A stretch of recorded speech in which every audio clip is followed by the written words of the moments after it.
কাজক্ষমতা শক্তি অধ্যায় থেকে সিলেট বোর্ড 2022 সালে যে সৃজনশীল প্রশ্নটি এসেছিল সেই সৃজনশীল প্রশ্নটি আমরা এই ভিডিওতে সমাধান করব।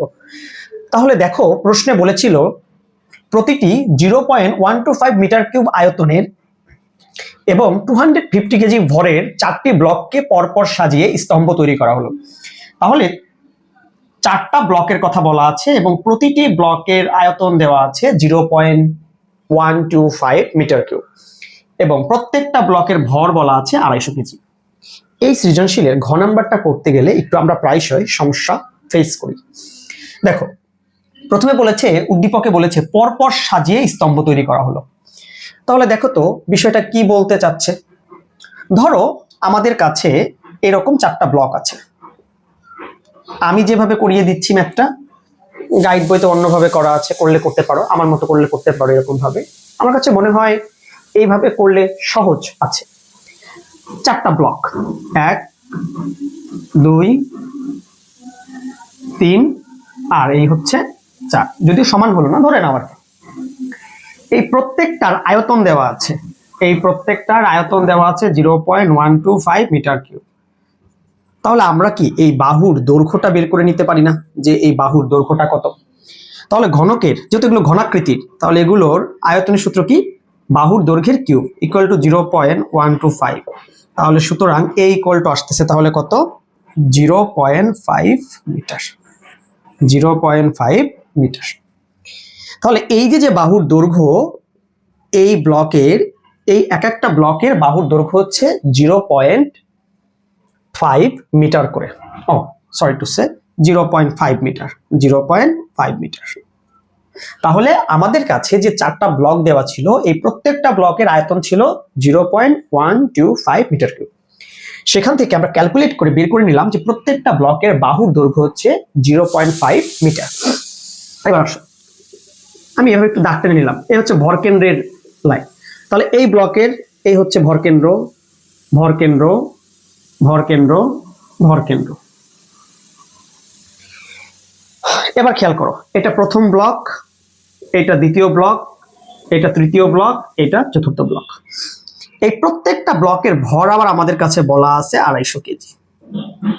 এর মানে M1 এটার ভরও যা, এটার ভরও তাই, M3 M4 এই প্রত্যেকটা ব্লকের ভর same. M1 equal to M2 equal to M3 equal to M4 equal to কত? M, 250 KG. এবার খেয়াল করো, তুমি কিভাবে স্তম্ভ তৈরি করবা? পরপর সাজিয়ে। কিভাবে? পরপর সাজিয়ে। এবার দেখো তো, এই প্রথম ব্লকের জন্য কি তোমাকে কোনো কাজ করতে হবে? যে কোনো একটা ব্লককে কি আমাদের কি স্থির জায়গায় রেখে নিতে হবে? তারপরেই তো আমরা স্তম্ভটা বানাবো পরপর সাজিয়ে। এখন সবাইকে যদি আমরা এলোমেলো করি, তাহলে কি আমরা স্তম্ভ বানাতে পারবো? যে কোনো একটা ব্লককে আমাকে স্ট্যাবল ভাবে রাখতে হবে। ধরো আমি প্রথম ব্লকটাকে স্ট্যাবল ভাবে রাখলাম, এর মানে এই প্রথম ব্লকের কিন্তু কোনো ভারকেন্দ্রের সরণ হয়নি। আর কেন ভারকেন্দ্রের সরণ হয়? তোমরা যখন একাডেমিকে পড়েছো তোমরা তো জানোই যে প্রত্যেকটা কণার, এই যে ব্লকের যে প্রত্যেকটি কণা, এই প্রত্যেকটি কণার তো আসলে একই পরিমাণ সরণ ঘটবে না। দ্যাটস ওয়াই আমরা ধরে নেই যে এই কণার বস্তুটা সমস্ত ভর একটা জায়গায় কেন্দ্রীভূত। তার রেফারেন্সে আমরা কি সরণটা হিসাব করি, যেটাকে আমরা বলি কি ভারকেন্দ্রের সরণ, বা মাঝে মাঝে অনেক সময় ভরকেন্দ্রের সরণও বলি, বা গড় সরণও বলে থাকি আমরা। তাহলে খেয়াল করো, প্রথম ব্লকের ক্ষেত্রে কৃতকাজ আমি একটু লিখি। প্রথম ব্লকের ক্ষেত্রে কৃতকাজ W1 equal to M1 G(H1)। একটু খেয়াল করো তো, প্রথম ব্লকের ক্ষেত্রে ধরো ভর আছে, জিও আছে, বাট প্রথম ব্লকের কি কোনো ভরকেন্দ্রের সরণ হয়েছে? এই প্রথম ব্লকের ভরকেন্দ্র এখানে ছিল, যেহেতু স্ট্যাবল অবস্থায় আছে, এর মানে ভরকেন্দ্র কি এখানে আছে, এর মানে 0। তাহলে টোটাল প্রথম ব্লকের জন্য অ্যাকচুয়ালি আমাকে কোনো কাজ করতে হয়নি। কেন কাজ করতে হয়নি? কারণ প্রথম ব্লকের কোনো ভরকেন্দ্রের সরণ নেই। এবার আসো দ্বিতীয় ব্লক। দ্বিতীয় ব্লকটাকে এখান থেকে ধরে ঘাড় ধরে এনে তুমি এর উপরে বসালা, যেহেতু পরপর সাজিয়ে তৈরি করতে হবে। তাহলে দ্বিতীয় ব্লকের ভরকেন্দ্রটা ছিল এখানে। এবার দেখো তো, দ্বিতীয় ব্লকটা যখন আমি এইখানে নিয়ে আসছি, মজার ব্যাপার হলো তার ভরকেন্দ্রটা এখন কোথায়? এই যে এইখানে। এর মানে এইটুকু কি মূলত দ্বিতীয় যে ব্লক, এই দ্বিতীয় ব্লকের কি ভরকেন্দ্রের সরণ। খেয়াল করো, এইখানে দ্বিতীয় ব্লকটা ছিল, তার ভরকেন্দ্র ছিল কোথায়? এখানে। এবার এই ব্লকটাকে যখন ঘাড় ধরে এনে যখন এই প্রথম ব্লকের উপরে বসাইলাম, স্বাভাবিকভাবে দ্বিতীয় ব্লকটা এখন এখানে আছে, এই হলো দ্বিতীয় ব্লক। তাহলে এবার দ্বিতীয় ব্লকের ভরকেন্দ্রটা কোথায়? এই যে এখানে। তাহলে আমি এইটুকুকে বলতে পারি কি দ্বিতীয় ব্লকের ভরকেন্দ্রের কি সরণ। এবার হিসাব করো তো, এই পুরাটা যদি 0.5 হয় তাহলে এইটুকু হচ্ছে 0.25, এইটুকু 0.25। এর মানে এই দ্বিতীয় ব্লকের যে ভরকেন্দ্রের সরণ, ভরকেন্দ্রের কি সরণ, এর মানে ভরকেন্দ্র ছিল এখানে, এখন আছে এইখানে। এর মানে এইটুকু কি ঘটছে বলতো, ভরকেন্দ্রের কি ঘটছে, ভরকেন্দ্রের সরণ। আর সরণ মানে আমরা কি জানি, আদি ও শেষ বিন্দুর সরলরৈখিক যোগফল। তাহলে এইটুকু কিন্তু 0.25, এর মানে দ্বিতীয় ব্লকের ভরকেন্দ্রের সরণ ঘটলো 0.5 মিটার। তাহলে আসো দ্বিতীয় ব্লকের ক্ষেত্রে কৃত কাজ, W2 = M2GH2, 250 × 9.8, আর দ্বিতীয় ব্লকের ভরকেন্দ্রের সরণ হচ্ছে 0.5। তাহলে দেখো কত জুল আসে, 250 × 9.8 × 0.5, 1225 জুল, 1225 জুল। এবার আসো তৃতীয় ব্লকের ক্ষেত্রে, আমি আর লিখলাম না, W3 = M3GH3। এবার তৃতীয় ব্লকটাকে ঘাড় ধরে এনে তুমি এর উপরে বসালা। এবার যখন দ্বিতীয় ব্লকের উপর তৃতীয় ব্লকটাকে বসাইছো, তখন তৃতীয় ব্লকের ভরকেন্দ্র কোথায়, এখানে। খেয়াল করো, এই হচ্ছে কি তার ভরকেন্দ্র। তাহলে ভরকেন্দ্র ছিল এই জায়গাটাতে, আর এখন ভরকেন্দ্র কোথায় আছে, এই যে এখানে। তাহলে দেখো তো এখানে একটু আমাদের সুবিধার জন্য এই দাগ দেওয়া, এইটাই কি ভরকেন্দ্রের সরণ। এখন তুমি বলতে পারো যে দাগ না দিলে কি হবে, দাগ না দিলে কিছুই হবে না। এটা হচ্ছে জাস্ট একটা মানুষের, সে ম্যাথটা করবে কিভাবে সহজ করে করতে পারে, এটা একটা পন্থা, জাস্ট একটা পথ, আর কোনো কিছুই না। তুমি মনে মনে এটা হিসাব করলেও কোনো কিছু হবে না। তাহলে ছিল এখানে তৃতীয় ব্লকের ভরকেন্দ্র, এবার এখানে আসছে, তাহলে ভরকেন্দ্রের সরণটা তুমি জানলা এতটুকু। এবার হিসাব করো তো, এই পুরা 0.5 পাচ্ছি, তাহলে এইটুকু হচ্ছে 0.25, 0.5, এর মানে 0.75। তার সাথে আমরা যোগ করব আরো 0.25, এর মানে টোটাল কত, 1। তাহলে দেখো 0.25, 0.25, এর মানে 0.5, আর এই পুরাটা 0.5, এর মানে টোটালটা হচ্ছে 1 মিটার। তাহলে 250 × 9.8 × 1, তাহলে দেখো তো কত আসে, 250 × 9.8 × 1, এর মানে 2450 জুল। এইবারে চতুর্থ ব্লকটাকে ঘাড় ধরে এনে তুমি এর উপর বসালা, কারণ তোমাকে বলে দিছে কি পরপর সাজিয়ে তুমি স্তম্ভ তৈরি করবা। এবার চতুর্থ ব্লকের তাহলে ভরকেন্দ্র এখানে ছিল, এইবার ভরকেন্দ্রটা কোথায়, এখানে চলে আসলো। আমাদের হিসাবের সুবিধার্থে আমরা একটু দাগ টেনে নিলাম। এইটাই হচ্ছে কি চতুর্থ ব্লকের ক্ষেত্রে ভরকেন্দ্রের সরণ। তাহলে চতুর্থ ব্লকের ভরকেন্দ্রটা ছিল এখানে, এখন ভরকেন্দ্রটা চলে আসছে এই যে এইখানে, রাইট। তাহলে হিসাব করি আমরা, এই পুরাটা 0.5 পাচ্ছি। তাহলে এইখান থেকে আমি যদি পুরাটা ভরকেন্দ্রের সরণ হিসাব করি, তাহলে দেখো তো 0.5, 0.5, এই দুটা পুরোপুরি পাচ্ছি। এই 0.5 পাচ্ছি, এই 0.5 পাচ্ছি, এর মানে 0.5, 0.5, 1, 0.25, 0.25, এই হচ্ছে 1. কত বলতো 5। খেয়াল করো, এইখান থেকে যদি আমি পুরো এই পর্যন্ত সরণটাকে ক্যালকুলেট করি, তাহলে এখান থেকে পুরোপুরি এই পর্যন্ত যদি ক্যালকুলেট করি, 0.5, 0.5, 1, 0.25, 0.25, এর মানে কত 0.5। তাহলে হচ্ছে 0.5, 0.5, এই হচ্ছে 1, 0.25 আর 0.25, টোটাল মিলে হবে কত 1.5। তাহলে এটা হচ্ছে ভরকেন্দ্রের সরণ কত 1.5। তাহলে W4 = M3GH4, এটা M4 হবে যেহেতু 4 নাম্বার। তাহলে 250 × 9.8 × 1.5। তোমরা যারা অঙ্ক পারো তাদের জন্য তো আসলে না, যারা পারো না একটু কম বোঝো তাদের জন্য এতবার কথাগুলো বলি আসলে অ্যাকচুয়ালি। 3675 জুল। তাহলে সুতরাং পরপর সাজিয়ে যদি আমি করতে চাই, তাহলে মোট কৃত কাজ W = W1, W2, W3, W4। এটা হচ্ছে পরপর সাজিয়ে, কিভাবে পরপর সাজিয়ে স্তম্ভ তৈরি করার ক্ষেত্রে মোট কৃত কাজ, মোট কৃত কাজ। তাহলে 1225 প্লাস 2450 প্লাস 3675, তাহলে টোটাল আসে 7350 জুল। তাহলে তুমি যদি পরপর সাজিয়ে স্তম্ভ তৈরি করতে চাও, তোমার এই উদ্দীপকে যে 4টা ব্লক দেওয়া আছে, এই 4টা ব্লককে পরপর সাজিয়ে তুমি যদি একটা স্তম্ভ তৈরি করতে চাও, তোমাকে 7350 জুল পরিমাণ কি করতে হবে, কাজ করতে হবে। ওকে, এইবার দেখো কি বলছে। এটা হলো উদ্দীপক মতের কথাবার্তা গেল। কোন মতে, উদ্দীপক মতে। এইবার প্রশ্নের বাকি অংশে কি বলছে, খুব ইন্টারেস্টিং একটা প্রশ্ন আসলে, সত্যি কথা বলতে এই পরের অংশটা, এটাই ঝামেলাটা বেশি হয় স্টুডেন্টদের। দেখো সহজভাবে করে দেওয়ার চেষ্টা করছি। এবার বলছে এই স্তম্ভটিকে অনুভূমিকের সাথে 30 ডিগ্রি কোণে রাখতে হবে। তাহলে তোমাকে কত কাজ করতে হবে? তুমি কি করবা? স্তম্ভটাকে অনুভূমিকের সাথে 30 ডিগ্রি কোণে রাখতে হবে। তাহলে খেয়াল করো তো, তোমার কাছে 4টা ব্লক ছিল। এবার 4টা ব্লককে যদি আমি একত্র করে একটা স্তম্ভ তৈরি করি, তাহলে পুরাটার দৈর্ঘ্য দেখো তো, একটা দৈর্ঘ্য কি 0.5 করে ছিল না? ধরো 1 2, এই যে 1 2 3 4, প্রথম, দ্বিতীয়, তৃতীয়, চতুর্থ, এই 4টাকে একত্র করে তুমি কি একটা স্তম্ভ তৈরি করেছো? তাহলে আমার আর এগুলো দেওয়ার প্রয়োজন নেই, এগুলো দেওয়ার প্রয়োজন নেই, এগুলো দেওয়ার প্রয়োজন নেই। বুঝে দাও, সুন্দর করে বুঝে দাও, বুঝতে পারছো ঘটনাটা? এবার দেখো, তাহলে এটা 0.5 0.5 0.5 0.5, এর মানে টোটাল কয় মিটার? টোটাল হচ্ছে 2 মিটার। তাহলে এইখান থেকে এই পর্যন্ত টোটাল স্তম্ভটার দৈর্ঘ্য এটা হচ্ছে 2 মিটার। এটা কত? 0.5 মিটার। এইবার বলছে যে স্তম্ভটাকে অনুভূমিকের সাথে 30 ডিগ্রি করে রাখতে হবে। কত ডিগ্রি করে রাখতে হবে? 30 ডিগ্রি করে রাখতে হবে। কত ডিগ্রি করে রাখতে হবে? 30 ডিগ্রি করে রাখতে হবে। এখন তুমি যদি 30 ডিগ্রি করে রাখতে চাও, একটু খেয়াল করো, ধরো এই স্কেলটাকে যদি আমি এইভাবে আছে, এবার অনুভূমিকের সাথে যদি 30 ডিগ্রি করে রাখতে চাই, তাহলে যদি আমার এই বিন্দুটা যদি ফিক্সড রাখতে চাই, এই বিন্দুটা কর্নার বিন্দুটা, তাহলে কর্নার বিন্দুটা ফিক্সড রেখে আমি যখন উপরের দিকে উঠাবো 30 ডিগ্রি, এবার তুমি চিন্তা করো যে এইটা ধরো অনুভূমিকের সাথে কত ডিগ্রি? 30 ডিগ্রি। তাহলে এই বিন্দুটা কোথায়? এখানে উঠে গেছে না? আমার কথা কি বুঝতে পারছো? এই পয়েন্টটা কোথায়? এখানে উঠে গেছে না? এই জিনিসটা কিন্তু একটু বোঝার বিষয় চিত্র আঁকার ক্ষেত্রে। তাহলে চিত্রটা কেমন হবে? এই একটু ঠান্ডা মাথায় বোঝার চেষ্টা করো আর কি। এই যে আর একটু সুন্দর করা যায়, এই যে ওকে ওকে নাইস। এবার দেখো ড্র করছো। এইবার এখানে বলছে তুমি এই অনুভূমিকের সাথে কত ডিগ্রি কোণে রাখছো স্তম্ভটাকে? 30 ডিগ্রি।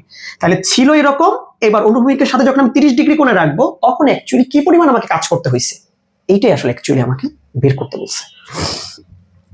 এবার খেয়াল করো তো, এইটার যে ভরকেন্দ্রটা, এই ভরকেন্দ্রটা কি? এখানে, মানে মাঝখানে। 4টা ব্লক ছিল, মাঝখানে ধরে নিলাম, কারণ 4টা ব্লককে তুমি একত্র করে বানাইছো। এবার এটাকে যখন এরকম নিচ্ছি, লেট, এটার ভরকেন্দ্রটা এইখানে চলে গেছে, লেট ভরকেন্দ্রটা এখানে চলে গেছে। তাহলে আমার যখন এরকম শোয়ানো ছিল, তখন ভরকেন্দ্র ছিল এইখানে।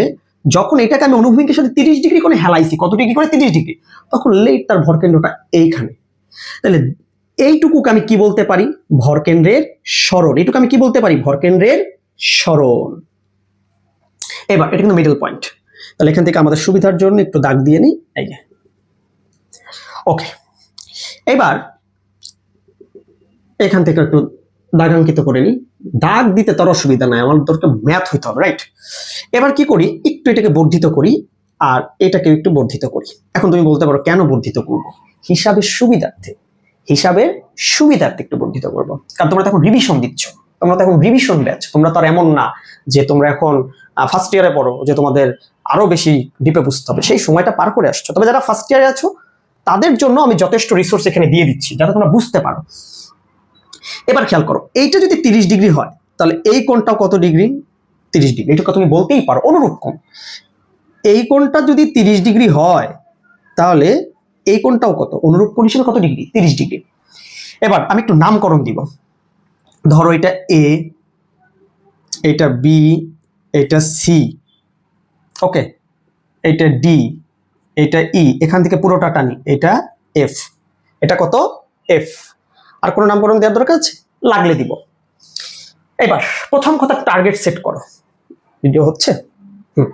প্রথম কথা টার্গেট সেট করো। কিভাবে টার্গেট? দেখো, তোমার মূলত এই চিত্র থেকে আসলে দরকারটা কি? দরকারটা হচ্ছে ডিই। যখন কোনো একটা ম্যাথ কঠিন লাগবে তোমাদের কাছে, তোমরা কি করবা? প্রথমে টার্গেট সেট করো। মূলত চেয়েছে কি আসলে তোমার কাছে? তোমার কাছে মূলত চেয়েছে কি আসলে? দেন ওই টার্গেটে পৌঁছানোর জন্য তোমার যা যা করা দরকার তুমি তাই তাই করবে। ওকে, আমার চেয়েছে ডিই, এই ডি পরিমাণ আমার দরকার। আচ্ছা খেয়াল করো তো, এই ডি আমি কিভাবে বের করতে পারি? এই পুরো ডিএফ এর চেয়ে আমি যদি ইএফটা বাদ দিই, এই পুরো ডিএফ থেকে যদি আমি ইএফটা বাদ দিই, তাহলে কি আমি আমার কাঙ্ক্ষিত লক্ষ্য পাবো? তাহলে পুরো ডিএফ থেকে যদি আমি ইএফটা বাদ দিই, এবার একটু খেয়াল করো, ডিই। এবার একজন বলল যে আমি তো এই ইএফটা জানি, কারণ এই পুরাটা যদি 0.5 হয় তাহলে এই ইএফ এর হবে 0.25 মিটার। আমি বললাম ভেরি গুড, ইয়েস তুমি জানো এটা, তাহলে ইএফ মানে 0.25। এইবার তুমি একটা জায়গাতে এসে ঠেকে গেছো, সেটা হচ্ছে ডিএফ। এই ডিএফ কিভাবে বের করা যায় সেইটা নিয়েই আমাদের কাজকর্ম করতে হবে। একটু খেয়াল করো তো, প্রথমে আমি একটা ত্রিভুজ বিবেচনা করতে পারি না, ডি সি এফ। খেয়াল করো, ডি সি এফ, এই ত্রিভুজটা, তাহলে ত্রিভুজ ডি সি এফ এ, এই কোণটা আমি জানি 30 ডিগ্রি। তাহলে আমি যদি ট্যান নেই, যে ট্যান 30 ডিগ্রি ইকুয়াল টু লম্ব, লম্ব বাই ভূমি, আমার কোনো কাজে লাগবে? কোনো কাজে লাগবে? লাগবে না। এর মানে আমার দরকার ডিএফ, এর মানে লম্বটা দরকার, আর এই অতিভুজের জিনিসপত্র কিছু আমার পক্ষে জানা সম্ভব। কিভাবে জানা সম্ভব খেয়াল করো। প্রথম কথা, এই পুরোটা যদি 2 মিটার হয়, এই পুরোটা তো 2 মিটার, তাহলে এখান থেকে এই যে বি থেকে ডি, এই বি থেকে ডি মূলত কয় মিটার? পুরোটা যদি 2 মিটার হয় তাহলে বি থেকে ডি কত? 1 মিটার। এর মানে তুমি লম্ব তোমার দরকার, আর যে ধরনের জিনিসপত্র তুমি জানো সেটা হচ্ছে অতিভুজের জিনিসপত্র তুমি জানো, এর মানে সাইন থিটা নিতে হবে। কি নিতে হবে? সাইন থিটা, কারণ সাইন থিটা মানে লম্ব বাই অতিভুজ। তাহলে আসো, সাইন 30 ডিগ্রি ইকুয়াল টু লম্ব ডিএফ, আর অতিভুজ মানে কত বলো তো? এই যে ডিসি, কত? ডিসি। এবার আসো, সাইন 30 ডিগ্রি, ওকে, ডিএফ তো আমি বের করবই। এবার ডিসির মধ্যে আবার বিভাজন আছে। ডিসি মানে হচ্ছে এই BD plus BC, BD plus কি বিসি, এর মানে ডিসি মানে হচ্ছে বিডি প্লাস বিসি। এবার দেখি তো কোথায় কোথায় ঠেকে যাচ্ছি। তাহলে আমার দরকার ডিএফ, সাইন 30 ডিগ্রি মানে হাফ, বিডি মানে হচ্ছে কত? বিডি মানে কত? 1 মিটার, বসাইলাম বিডি মানে 1 মিটার। এইবার একজন বলল বিসি তো আপনি জানেন না, একজন বলল বিসি তো আপনি জানেন না, তখন আমি তাকে বললাম দেখ কি করি। এবার আমি বিসিএ, এই ত্রিভুজটা কল্পনা করব, বিসিএ। তাহলে ত্রিভুজ বিসিএ যদি কল্পনা করি, ঠান্ডা মাথায় খেয়াল করো, তোমার দরকার কি? তোমার দরকার বিসি, তোমার দরকার কি? বিসি। আর তুমি দেখো তো এই এবিটা জানো না, এই পুরাটা, এই পুরাটা, এই যে পুরাটা, এই পুরাটা কত? 0.5। তাহলে এই এবি কত? 0.25। এবার খেয়াল করো তো, এই কোণটা কি 90 ডিগ্রি? এই যে এই কোণটা, এই কোণটা তো 30 ডিগ্রি, এটা কত? 30 ডিগ্রি। আর এই কোণটা কত? 90 ডিগ্রি, আর এটা কত? 60 ডিগ্রি। তাহলে এইটা যদি 90 ডিগ্রি হয়, এইটা যদি 90 ডিগ্রি হয়, তাহলে এই কোণটা কি? অতিভুজ, মানে এসি হচ্ছে অতিভুজ, বিসি হচ্ছে ভূমি, আর এবি হচ্ছে কি? লম্ব। এর মানে তোমার দরকার হচ্ছে বিসি, আর তুমি জানো হচ্ছে এবি মানে 0.25 মিটার। আর ত্রিভুজটা যদি আমি ড্র করি, ত্রিভুজটা হচ্ছে এরকম, এটা হচ্ছে বি, এটা হচ্ছে সি, আর এটা হচ্ছে এ, এইটা হচ্ছে 30 ডিগ্রি। তাহলে একটু খেয়াল করো তো, এবার তুমি জানো এবি, তোমার দরকার বিসি, এর মানে তুমি জানো লম্ব, দরকার ভূমি, তাহলে কার হেল্প নিবা? ট্যান থিটার। আমি কিন্তু ফার্স্ট ইয়ারদের জন্য একটু ডিটেলসে বুঝাই দিচ্ছি। তাহলে ট্যান 30 ডিগ্রি, কেন ট্যান 3 নিবা? কারণ তুমি জানো লম্ব, তোমার দরকার ভূমি, ট্যান ছাড়া কেউ সহায়তা করতে পারবে? তাহলে ট্যান 30 ডিগ্রি ইকুয়াল টু লম্ব বাই ভূমি। তাহলে এইখান থেকে দেখো বিসি পাবা, তাহলে বিসি ইকুয়াল টু এবি মানে 0.25, আর ট্যান 30 ডিগ্রি মানে 1/√3। তাহলে দেখো কত আসে, √3 পোল্ট্রি মেরে উপরে চলে যাবে, তাহলে 0.25 ইন্টু √3, তাহলে 0.433 মিটার। এবার আসো, এখানে তুমি এই বিসির মানটা এখানে বসাও, 0.433। এই জন্যই বলছি যেখানে ঠেকে যাবা সেখানেই সমাধান করার চেষ্টা করবা যে কি করা যায় অ্যাকচুয়ালি। এই জন্য টার্গেট সেট করাটা বড় একটা ব্যাপার, বুঝতে পারছো? তাহলে ডিএফ আসতেছে 0.7165 মিটার। এইবার তুমি এই যে তোমার যে ভারকেন্দ্রের সরণ, এই ডি বের করার জন্য যে ডিএফটা দরকার ছিল সেটা কিন্তু তুমি ক্যালকুলেট করে নিয়ে এসেছো। এই জন্য বলছি টার্গেট সেট করাটা বড় ব্যাপার। এবার আসো ডিই, তাহলে ডিএফ মানে হচ্ছে 0.7165 মাইনাস 0.25, তাহলে সুতরাং ডিই ইকুয়াল টু কত? দেখো বিয়োগ 0.25, তাহলে এটা আসতেছে 0.4665 মিটার। এবার তাহলে সুতরাং কৃত কাজ ডাব্লু প্রাইম দিয়ে, আগেরটা যেহেতু ডাব্লু দিছি। এইবার এই যে যে চারটা ব্লক ছিল, এই চারটা ব্লককে আমি একটা স্তম্ভ বানিয়ে কি একত্রে উঠিয়েছি না? তাহলে এখানে কিন্তু ভর হবে 250 না, এখানে ভর হবে হচ্ছে 4টার, এর মানে 1000। তাহলে এম জি। আর এইখানের যে ভারকেন্দ্রের সরণটা, সেই সরণটা কত ছিল? ইতে ভারকেন্দ্র, এখন কোথায় ডিতে, তাহলে ভারকেন্দ্রের সরণ কত? ডিই। তাহলে এখানে আমি দিলাম এইচ ডিই। তাহলে এখানে মানে কত হবে? যেহেতু স্তম্ভটিকে, তাহলে স্তম্ভ বানাইতে কি 4টা ব্লক লাগছে না? তাহলে কত কেজি? 1000 কেজি ইন্টু 9.8 ইন্টু হচ্ছে 0.4665, 0.665। এগুলো মুছে দিলাম, এগুলো এখন লাগতেছে না, এগুলো বোঝার জন্য বলছিলাম। ওকে ওকে ওকে, তাহলে দেখো কত আসে। 1000 ইন্টু 9.8 ইন্টু 0.4665, এর মানে 4571.7 জুল। তাহলে স্তম্ভটিকে পরপর সাজাতে কাজ হয়েছিল 7350, এরকম আসছিল মেবি। আর তুমি যদি স্তম্ভটিকে, তুমি যদি ব্লকগুলোকে পরপর সাজিয়ে যদি স্তম্ভ তৈরি করো, তাহলে কিন্তু কাজ এসেছিল 7350। আর যদি স্তম্ভটিকে অনুভূমিকের সাথে তুমি যদি 30 ডিগ্রি কোণে রাখতে চাও, তাহলে তোমাকে কাজ করতে হবে 4571.7 জুল। এরপর যদি তুলনা করতে বলে ভাগ দিয়ে দিবা। কথা বুঝতে পারছো? এই ছিল সিলেট বোর্ড 2022-এর একটি প্রশ্ন, পুরাতন প্রশ্ন বাট খুবই ইম্পর্টেন্ট। এই ব্লক দিয়ে স্তম্ভ বানানোর ক্ষেত্রে বেশ ইম্পর্টেন্ট একটি ম্যাথ। Thank you.